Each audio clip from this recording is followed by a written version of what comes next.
And now, your Norcast weather update.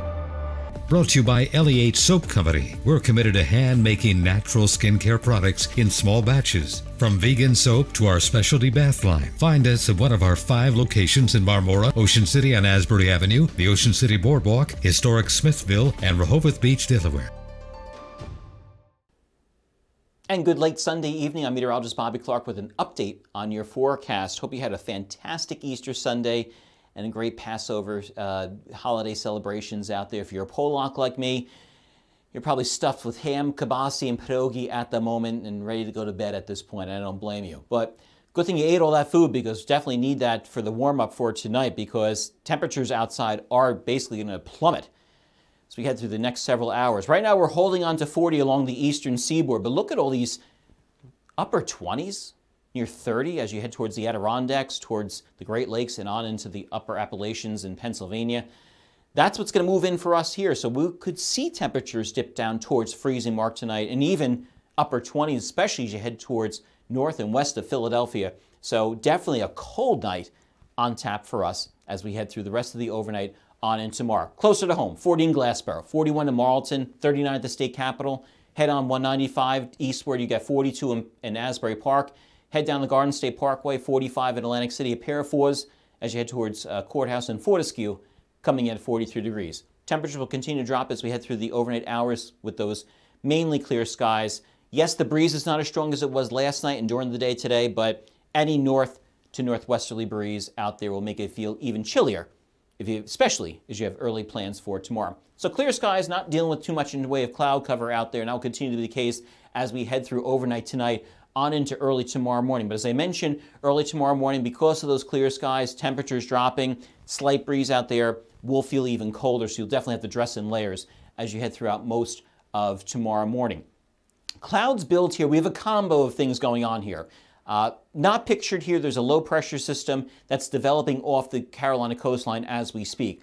That's going to move north and east. It's going to combine with this trough of low pressure, which is basically a fancy term for a weak front. So what that does, it's going to draw the moisture up from that low pressure system off the Carolinas to give us a chance of seeing some showers and some drizzle as we head towards, I think, later tomorrow afternoon on into the evening hours before we dry out, though stay cloudy and below normal as we head into Tuesday. But for tonight, the big story is going to be the cold air in place. Look at 33 degrees with a slight breeze will make it feel even chillier out there. Tomorrow, don't do much of anything out there in terms of temperatures, even chillier than what we dealt with today as cloud cover moves on in here.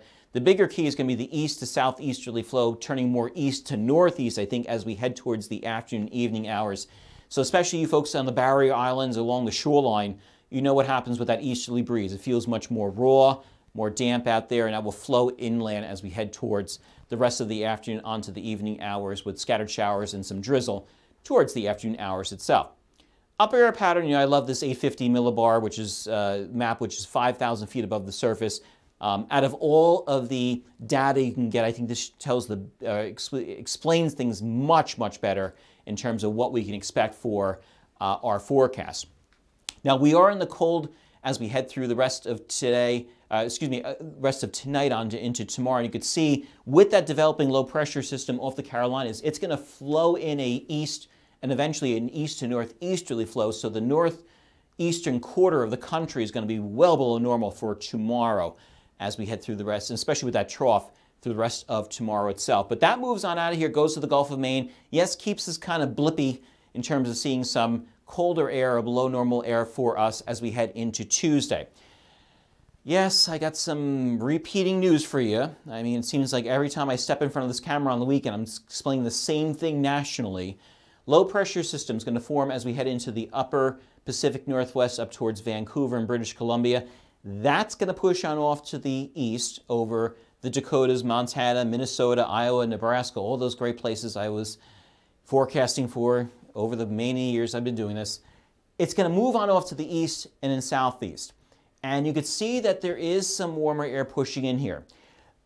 The silver lining here is that it's not going to push as farther north as we dealt with this past week.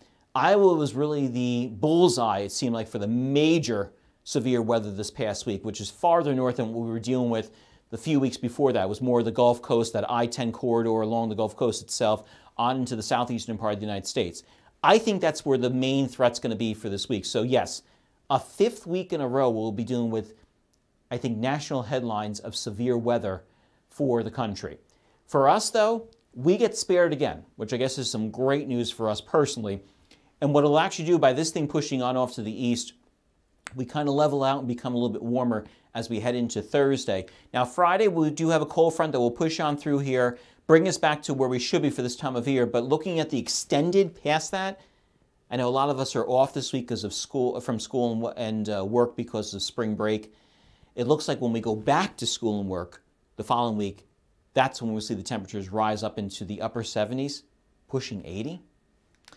Welcome to April in New Jersey.